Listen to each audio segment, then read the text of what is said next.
Hello Whiz Kids and welcome to session 3 of our Christmas series, which is of course called North Pole News.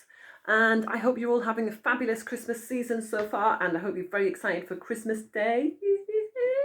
Very exciting, and I hope you've been very well behaved so that you get lots and lots of presents. Okay, today we're going to be looking at plan and purpose. God has a plan and a purpose for our lives, for your life and for mine. And we're going to look at how God had a plan and a purpose in Jesus' life, and all about the story of Mary and Joseph, and it's going to be fun. Before we go on to that, we're going to do our Christmas Bible memory verse. So I hope you're going to do it with me now. Get ready. Actions are, here we go. God sent his son, point up, to be the saviour. Put your arms out like that, okay? To be the saviour of the world. I want you to do like a world shape, round. We saw his son. Put your goggles on to look. We saw his son and are telling others about him. Shout it. Telling others about him. 1 John 4, we can do a number 4 to remind us of the chapter, verse 14. Okay, let's do it again. God sent his son to be the saviour of the world. We saw his son and are telling others about him. 1 John 4 verse 14. Fantastic. I hope you're all going to remember that, and you can look it up in your own Bibles and it will help you to remember it. Okay, so our story today is all about Mary and Joseph, and I have got a little map here. I hope you can see it. This is a map of the journey travelled by Mary and Joseph. So they went all the way from Nazareth. Can you see Nazareth there? All the way to Bethlehem. And you can see they passed other things down right along the way.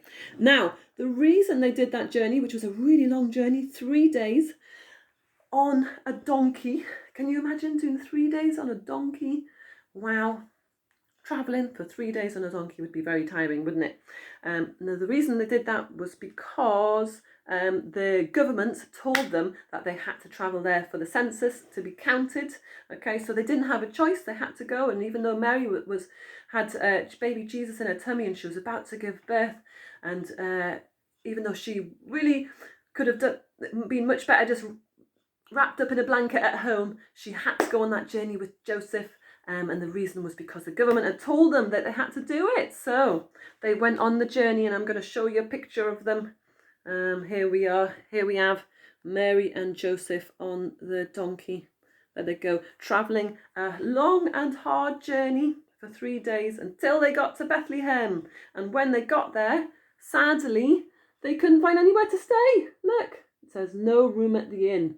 Now, an inn in those days, an inn, I-double-N, was like a kind of hotel, and what you'd do is you would travel to another city or town and you'd find a hotel to stay in. Now, they found that all of the hotels, all of the inns were full. They had no room, no bedrooms for them to stay in. And so one kind innkeeper said to them, "You can stay in the stable. That's all we've got. Do you want it?" And of course, Mary and Joseph said, "We'll take it, as we'd rather not sleep on the streets." And so Mary and Joseph, as you know, went into the stable, into the barn where all the animals were. And baby Jesus was indeed born in a little manger, okay? Born and placed, into a little manger. And a manger is a thing that they used to feed the animals from, okay?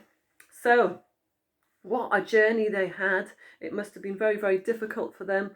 But God had already said many years before that he was going to send the Saviour Jesus into the world, and that he would be born in Bethlehem. Now, I'm going to show you the prophet, if we can find him. Where is our prophet? Here he is, he's coming up. So our prophet, here he is. There is our prophet. Our prophet is Micah. Micah told everybody years and years before that the Saviour Jesus, the Messiah, would be born in a stable in would be born in Bethlehem. And he didn't say be born in a stable, but he said he's going to be born in Bethlehem, okay?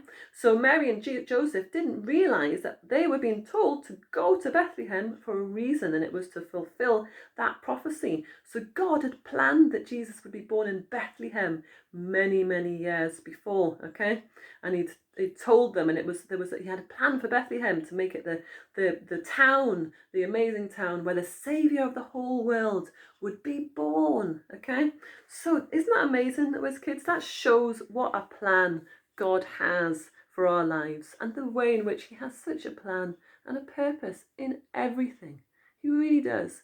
He loves you as kids. He loves each and every one of you, and he has a plan and a purpose for your lives, okay? And he planned, and his plan started before you were even born.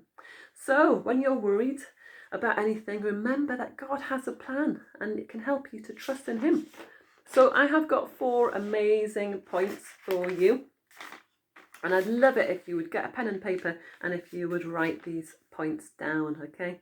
I'd love it if you could do that. So point number 1, we don't need to be afraid, okay? So that's the first thing we can learn. So Mary might have felt quite afraid, but God had a plan. We don't need to feel afraid. Number 2, we can trust in God knowing that he has a plan. Write that down as number 2. Number 3, we can ask God to lead and guide us. God led Mary and Joseph and guided them along the path all the way to Bethlehem. And he can lead and guide us too. And when we have a problem, we can ask God for help. That's point number 4. When we've got a problem, we can ask God for help. Okay, so I hope that you have learned lots from those points. I hope you've learned lots from that amazing story about Mary and Joseph, and I hope you've remembered the Bible verse, and I hope that I will see you all very, very soon. Be good, kids, and I will see you all soon. Bye-bye.